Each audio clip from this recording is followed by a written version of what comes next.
All right. Hi, everyone. I'm going to attempt to do a review, um, try to use as much brevity as possible, even though it's about a series that's 3.5 million words, roughly. But I just finished recently the Malazan Book of the Fallen series. And it was one of the most profound pieces of fantasy that I've read in my adult life. And I think that it's as life changing as any fictional series can be. Um, but I haven't had a ton of contact with the outside world, and I've been used a lot of caution on the internet just because of spoilers and things like this. Um, so the purpose of this video is to basically just give a non-spoiler review to people that have considered um, reading the series, or people that just like reading good fiction and maybe haven't heard too much about it. I'm gonna go through the books real quick and kind of talk bits and pieces about each one. Again, this is not going to have any spoilers. Um, and I've got to give a quick shout out to the guys in Caladan Brood, the metal band from Salt Lake City.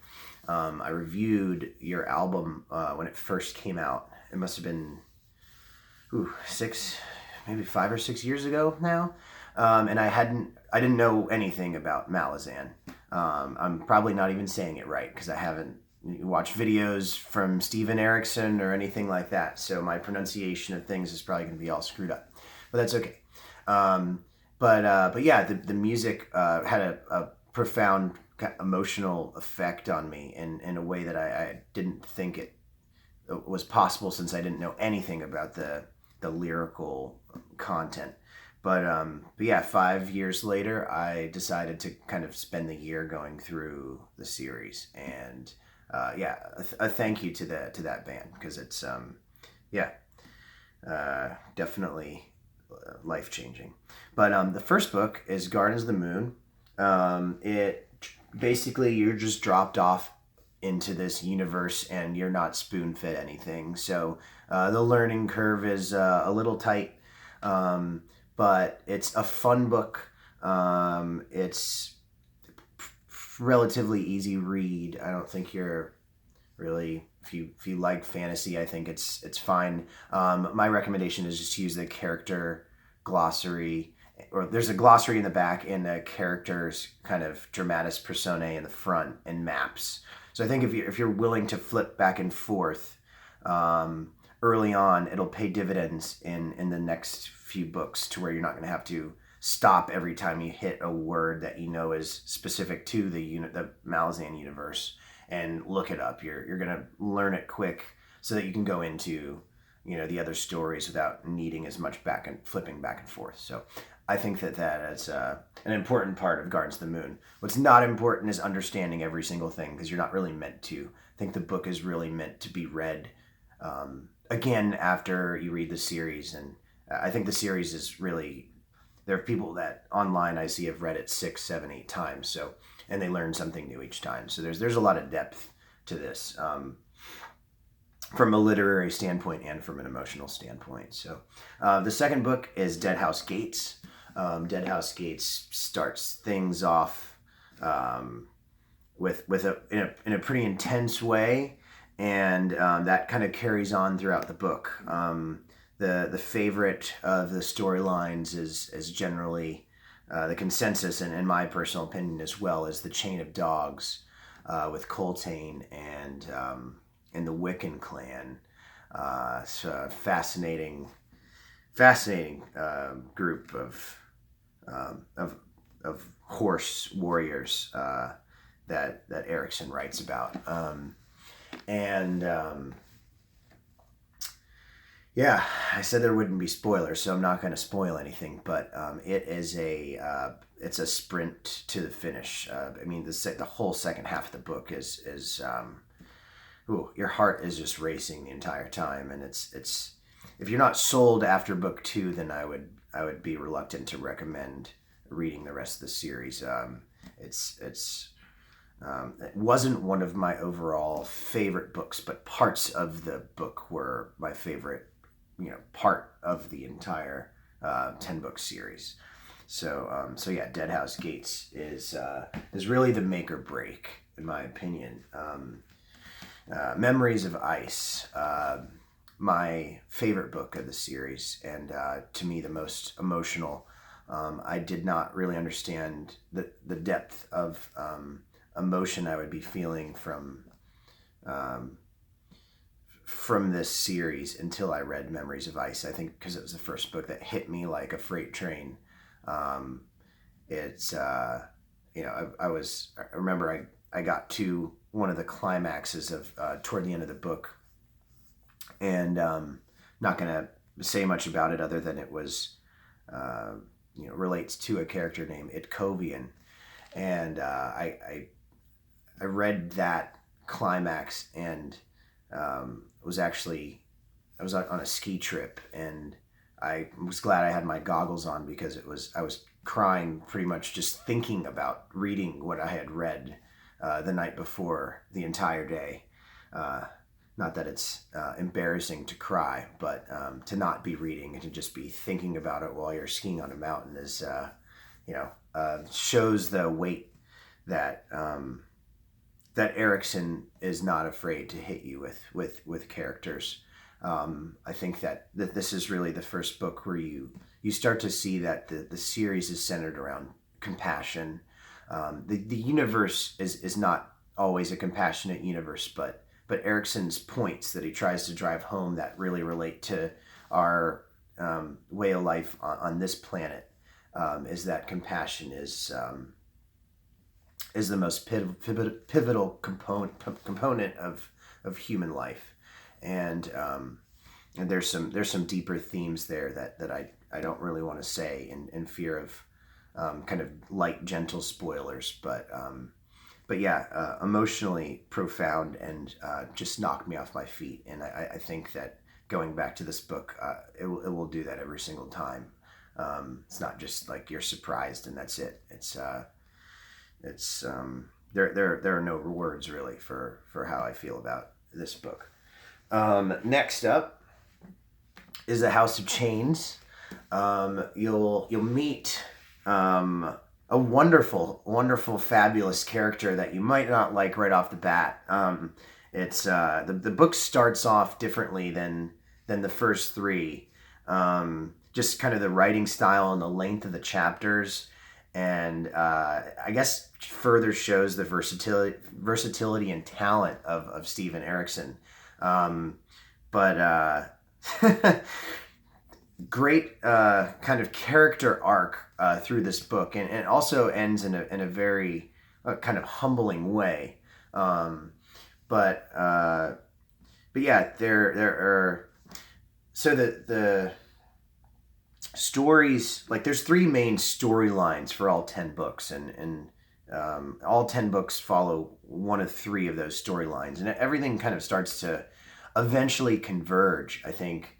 But you're still expanding outward, with House of Chains. So one other thing kind of to note about this universe that is worth mentioning is it's not patriarchal at all. So everyone in the military says sir, whether regardless of gender, everyone calls everyone else sir. That was something that kind of I had to figure out on my own after the first book or two, but it makes a lot of sense, and it's really nice to not read the typical fantasy tropes of how a lot of modern fantasy kind of just relates to other human kind of continents and things on this. This is a totally different universe, and there's wars and fighting and bullshit, but it's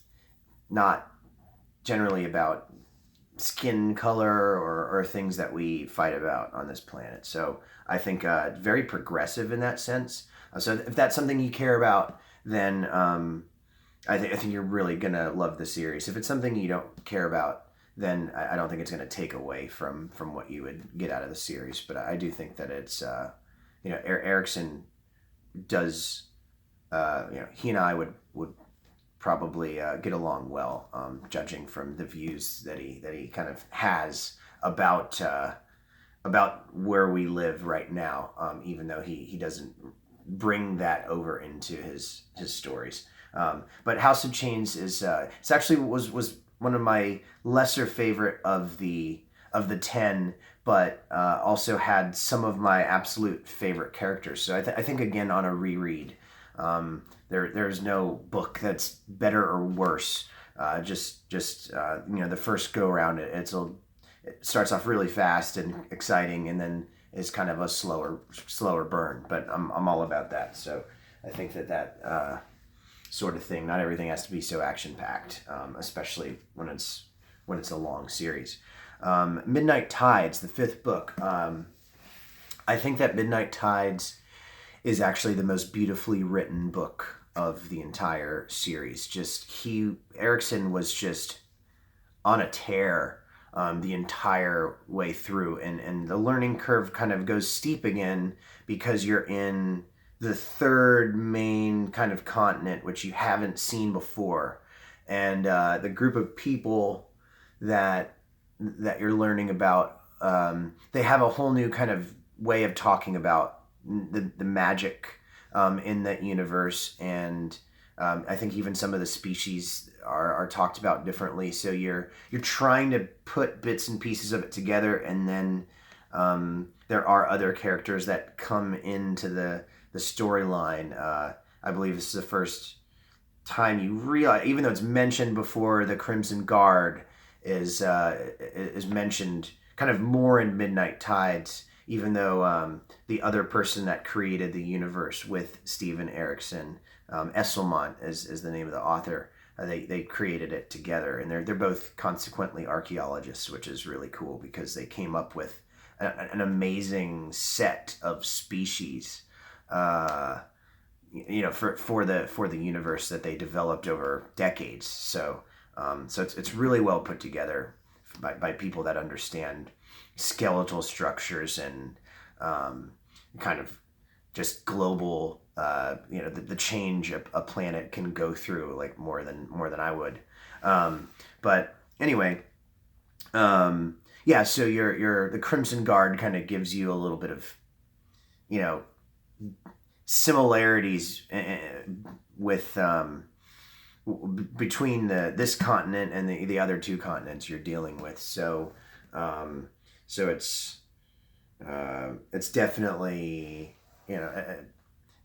like I said, right off the bat, you're gonna struggle to like, oh shit, I gotta learn all new fucking stuff again, and it's the 5th book, but it ended up being, I think, just the most flawlessly written book, as far as the story goes, and there's a kind of sadness, just a weight to the book as well. Not really a feeling of dread, but you're just, it is, I don't know, there's something about that kind of depressed feeling that you have when things aren't necessarily going right, and I think there's a beauty to that.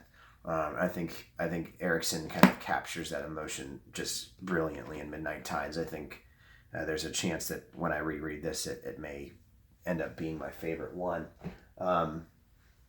Next up is the Bone Hunters. Convergence is a word that people talk about with Erikson. He likes to expand. He will push hard to expand the story outward and make you really try to, struggle wrapping your mind around it. And then the reward is that things come together and you're like, holy shit, this is fun. Like, I don't, it's that the whole series is not just, I gotta fucking learn. It's like a textbook, like I'm studying this, but you're, he'll reward you when you do your diligence and learn, the terminology and the species, and just take it as it's given to you. But the Bone Hunters is really the first book where you're there's like the second segment in the book starts off with this very long chapter, and it literally took my breath away.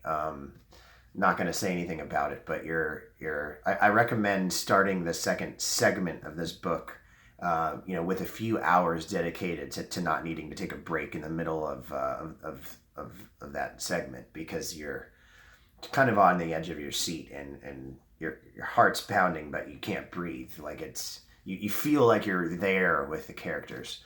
And then at the end of the book, you're in the Malaz Isle, which is kind of where the whole empire started. So you get to see that technically for the second time in the series, but this is covers the island a lot more than the brief visit one of the characters makes in Deadhouse Gates. But yeah, the Bone Hunters is you'll find out what the Bone Hunters, who they are, and what it means to the story. But it's, I think the brilliance of the books is, although throughout all 10 books you have new storylines, to make each book kind of exciting, and there's a little bit of like new knowledge. But for the most part, I think the first 5 kind of really expand, and then the last 5 kind of converge. So that's not true with every single storyline, but Erikson knows how to finish an actual series. So cool. The Bone Hunters. Next is Reaper's Gale. Another top favorite, top 3 or 4. There is actually a chapter in this book that I think is the most beautiful chapter in all 10 books. You'll know it when you get to it. At least you should. You should not have dry eyes for quite some time.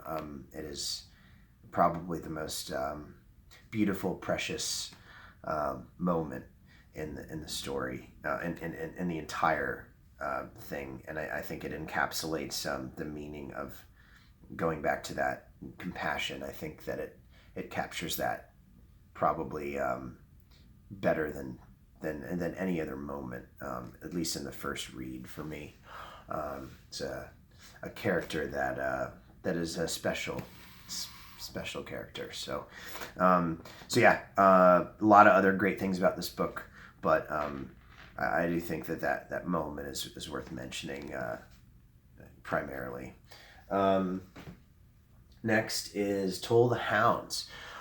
Toll the Hounds seems to be, from what I've read, the little that I've read on the subreddit, which is a really cool subreddit. Sometimes they're not as careful about spoilers in the comment section, even though the moderators are really great with marking spoilers for the posts. But sometimes people get a little carried away in the comment section. Thankfully, I didn't hit anything major, but I don't recommend exploring very deeply in that subreddit until you're really far along the series or even finished with the series.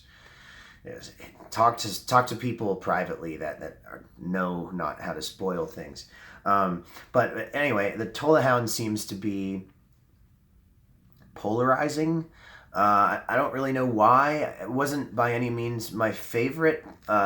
Steve Erikson's father died, I believe, right before he started to write it, or maybe even during. And obviously, there's a lot of philosophy. It's a kind of the book is not centered around the grieving process, but that is a big part of the book. And it's I think knowing his personal, what was going on in his personal life. I don't know, maybe gave me a little more patience to deal with like 800 pages of mostly philosophy. Even though the characters' stories are developing, there's just a ton of kind of inward thought from the kind of point of view. It's not a direct point of view style, it's like an indirect point of view. But the way the characters, their thoughts are going, there's a lot of Erikson. He's putting himself in this novel more than I think he put his own self in the other ones.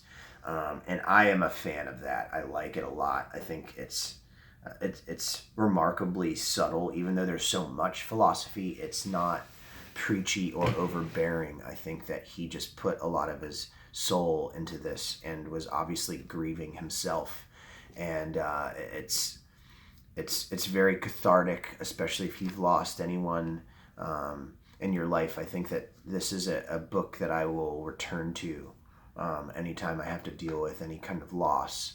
And it was consequently the book that I was reading when we found out that Mark Shelton, heavy metal artist and founder of Manila Road, passed away. And I was reading this book at that time, and there's a part of something that I felt when we lost Mark that attached itself to this book, and I just think of the two together, and I'm sure that it's because that's who a very important person to me. He departed as I was reading this, but I think it's a book you could return to anytime you have to deal with death and loss, and it's very very profound. And the convergence in this book is one for the ages, for sure. It's just a fucking badass. Like, the last quarter of this book just fucking crushes it. So yeah, that's all I'm going to say about that. And then the last two I'm going to talk about together, since they were kind of written as one book, and they're obviously, it's way too many. It'd be like 2,300 pages if it was or more. But Dust of Dreams and The Crippled God, they are fantastic.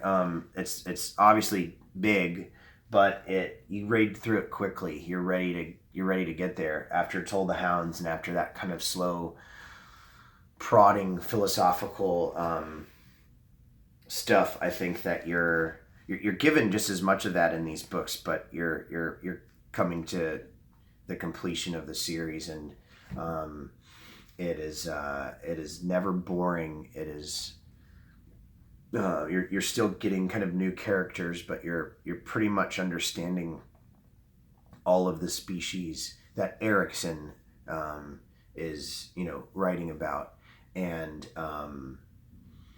the ending is definitely worthy of reading a 3.5 million word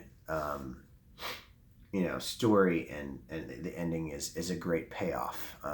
It kind of just makes you want to start all over with Gardens of the Moon. So I apologize for the lack of brevity in this video. This was not rehearsed. I didn't want to do anything cut and copied and pasted, and I think that can be